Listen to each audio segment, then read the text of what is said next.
Shalom from Jerusalem. This is Uriel, Independent News, Yerushalayim, Israel.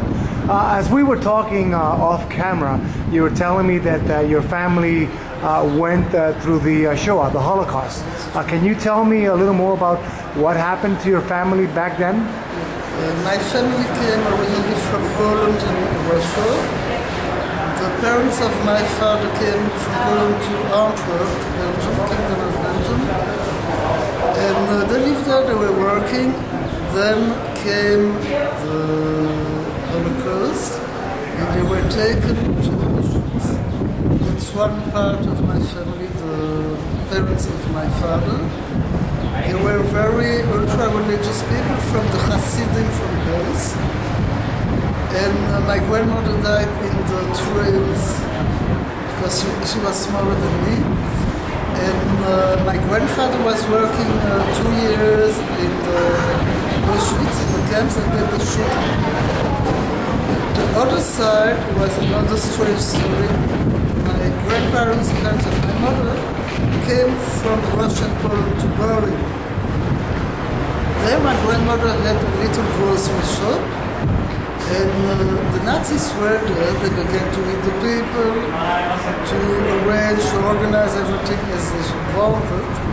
One day, there was a Nazi officer who came to the grocery shop of my grandmother. And he said to her, Frau Banach was her name, you have to leave now because it's Kristallnacht. And all the people will be taken to Auschwitz. And she listened, she took one thing with her, it was the tree of Rashi. Rashi, the commentator of the Bible. She took it inside near her heart, and they flew to Antwerp. But then they have to flew to France. My father was then a little child, he flew to Zone Libre, Meribiac. There he was during the war with his aunts and sisters and brothers, and they were safe. But he wrote them a letter to his parents to ask him to come also. But they didn't want. Then someone else came and sent them to Auschwitz. So your family, you're saying that part of your family were taken to Auschwitz, where the Nazis had this concentration camp. Did they die in the camps? My grandmother, Anna, she died in the trains.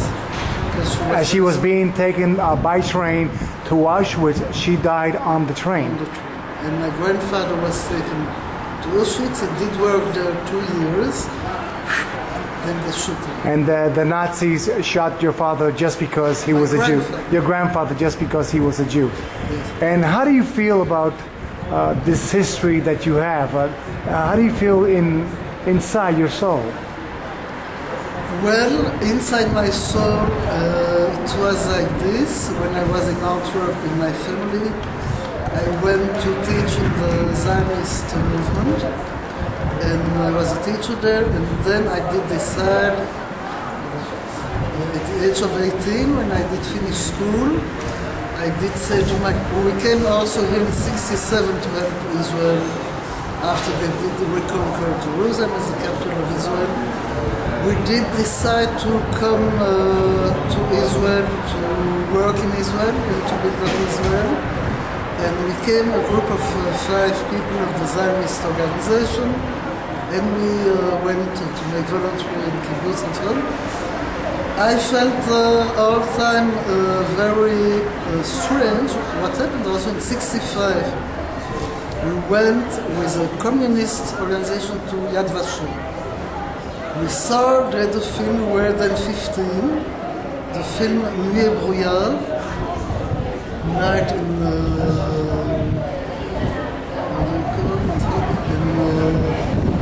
we did see this film, the documentary about Auschwitz. We couldn't understand. I went to say to the people that showed the film, I said, I don't believe. I think it's something.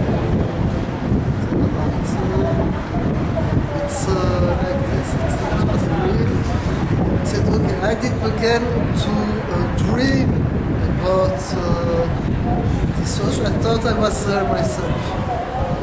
Those 3 years. Then I decided, okay, I'm going to Israel to build up and help build the country. And it was a very deep insight. I want to know more about why it happened, why it was like this, what was the reason. No one could give us an answer. And So you are a descendant of a family that perished in Auschwitz. Your grandmother died on the train as she was taken to Auschwitz, and your grandfather was shot and killed by these communist Nazis. By the Nazis? By the Nazis. By the Nazis. By the Nazis. The communists came to release the Jews. In Germany. The Russian went to Germany, and the Americans. They work with. Yeah. So the Nazis were the ones that basically took your grandmother to Auschwitz via the train, and your grandfather was already in Auschwitz, and he was shot because he was a Jew. This goes to show you that there are still many descendants of families who were taken to these concentration camps. The world needs to know that this is a reality, this really happened, and we need to continue to expose the horrific terror that the Nazis did back during the 30s and the 40s. We're facing great dangers right now with Ahmadinejad, who is developing this so-called nuclear weapon and is enriching uranium. The world needs to wake up. This is the land of Israel, the land of the Jews, given to the Jews. This is Uriel, Independent News, Yerushalayim, Israel. Shalom.